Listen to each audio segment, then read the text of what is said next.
Gambarannya seperti itu. Jadi kita harus bisa memanfaatkan aturan yang ada, kemudian membayar pajak sehemat mungkin. Maunya boros apa hemat? Hemat ya. Tapi mungkin yang RSUD biarin aja, bukan duit saya misalnya. Kira-kira kalau bayarnya salah atau mungkin kebanyakan dimarahi enggak, Bu? Dimarahi apa enggak? Biarin, bukan uang saya, bukan ininya ya. Tapi sebaiknya memang kita membayar pajak itu sehemat mungkin. Nah, sekarang apa hematnya itu dicuri? Udah, tidak perlu dicuri, tetapi seperlunya. Jangan sampai kita itu ada alternatif, ternyata kita tidak menggunakan alternatif itu sehingga kita bayarnya jadi lebih boros, gitu ya. Itu namanya tax planning-nya ya. Oke. Ini profil saya kebetulan berdiri Artaraya Consultant. Kemudian kalau yang dari UNER nanti akan sealumni dengan saya alumni UNER.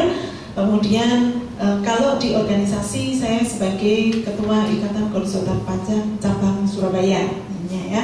Jadi kalau Bapak Ibu, di antara Bapak Ibu sudah ada yang menggunakan konsultan, kalau memang konsultan resmi itu saya pasti kenal ininya, pasti kenal.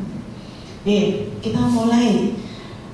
Saya yakin mungkin yang di sini itu hampir yang lebih bersentuhan dengan pajak. Tapi coba bicara jujur, kira-kira kalau ngomongin pajak itu senang apa enggak sih?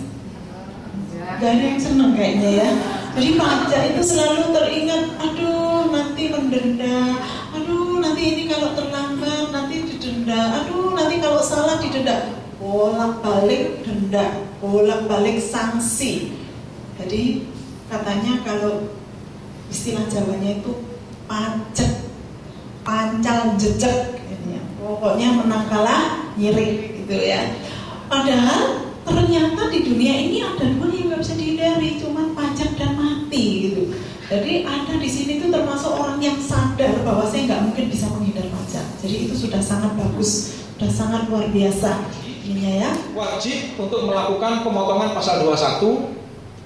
Bisa bukti potongnya itu 1721A1 kalau rumah sakit swasta dan pegawai tetap, atau memberikan 1721A2 apabila rumah sakit pemerintah. Ibu sudah buat A2? Sudah, oke. Atau bukti potong non final atau bukti potong final atas pendapatan yang sebentar nanti akan kita lihat detailnya. Tetapi mekanismenya seperti ini. Bayar, lalu motong pajak. Motong pajak, bukti potongnya diberikan, lalu pajaknya disetor ke bank atau kantor pos, lalu mendapatkan bukti stornya, lalu dilaporkan ke kantor pajak. Nah, bayarnya paling lambat tanggal 10 ya Bapak Ibu. Kalau sudah motong pasal 21 atas penghasilan orang pribadi yang menerima penghasilan dari kita, jangan lupa kalau lewat tanggal 10 nanti kena bunga Bapak Ibu, 2% per bulan. Lalu lapornya tanggal 20, kalau terlambat kena denda. Jadi kalau terlambat setor namanya bunga, kalau terlambat lapor namanya denda ya. Oke, nah sekarang yang akan kita bahas adalah bagaimana cara ngitungnya yang muter ini.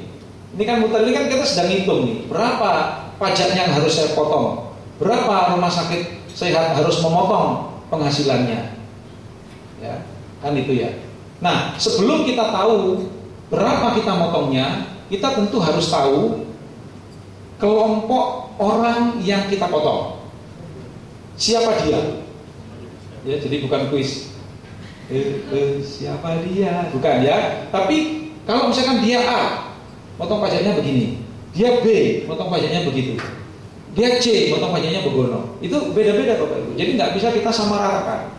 Nah, supaya kita bisa tidak menyamaratakan, kita perlu tahu dia masuk mana. Nah, ini yang harus kita potong adalah tentu orang pribadi. Ya, kita skip ya.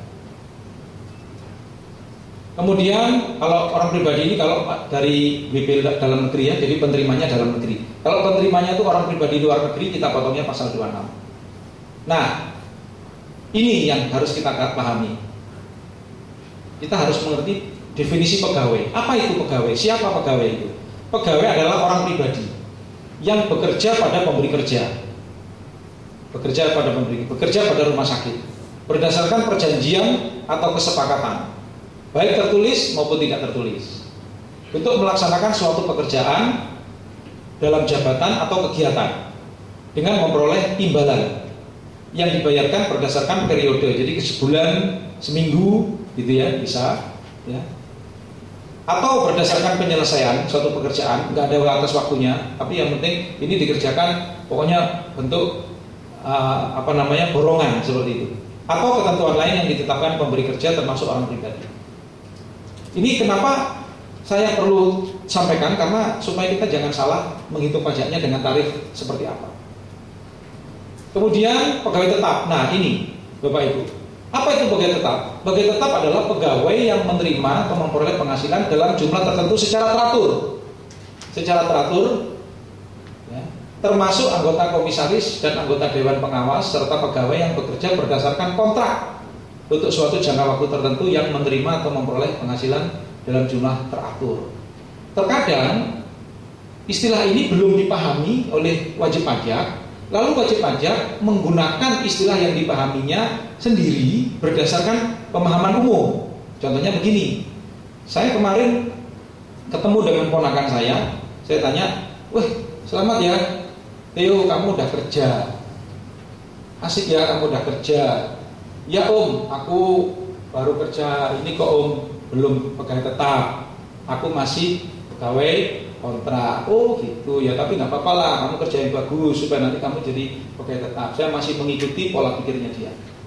Supaya kamu jadi pegawai tetap nanti, kamu dikontrak berapa lama? "Setahun Om."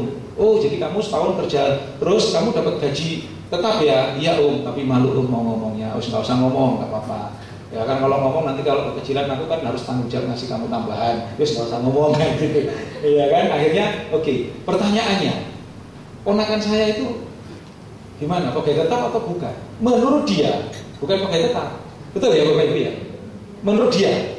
Tapi menurut pajak dia pegawai tetap. Jadi kalau kita punya pemahaman yang keliru tentang siapa dia, maka kita bisa keliru ngitung pajaknya. Paham ya? Jadi walaupun dia belum diangkat sebagai pegawai tetap, tapi di dalam penghitungan pasal 21 dia itu pegawai tetap. Walaupun dia di perusahaannya sana belum diangkat. Ya. Gitu Bapak Ibu. Nah, jadi dari mana ukurannya?